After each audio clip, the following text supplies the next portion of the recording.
Today we're going to the OU Treatment Center, which is new construction that we've been working on. Of course, we got Ryan and Josh there, so there's no doubt that I don't have to really worry too much about how things are going, but we might as well sneak on them. It's a good Tuesday.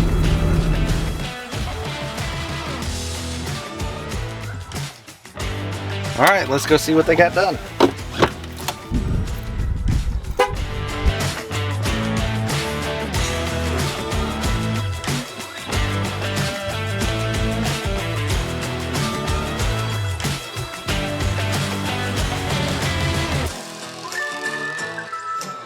It's a time-consuming process. It's a pretty simple process, but you know, on a lot of this stuff, if you see some commercial work, you don't see what Yarbrough does.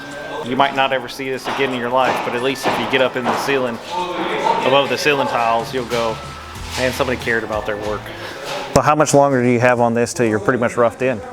I think at this job we probably have maybe a week and a half, 2 weeks out, okay, and we'll be roughed in here. It's gone pretty well. The space is kind of tight, but you know, we got a sheet metal shop that can do anything, so it's not a problem. I love hanging ductwork. That's what. Whenever I started at Yarbrough, it's always been my favorite thing, is running duct. So yeah, if I can run duct, that's a good day for me.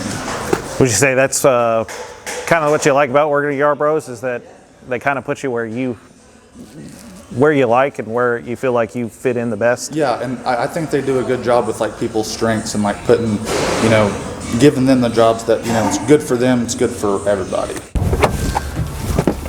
All right, overall everything's looking good. I mean, that's exactly what I expect from Josh and Ryan. You really don't have to worry about too much from them. So yeah, I like the progress they're making, and looks like they'll finish up in the next couple weeks, and we'll be right on schedule.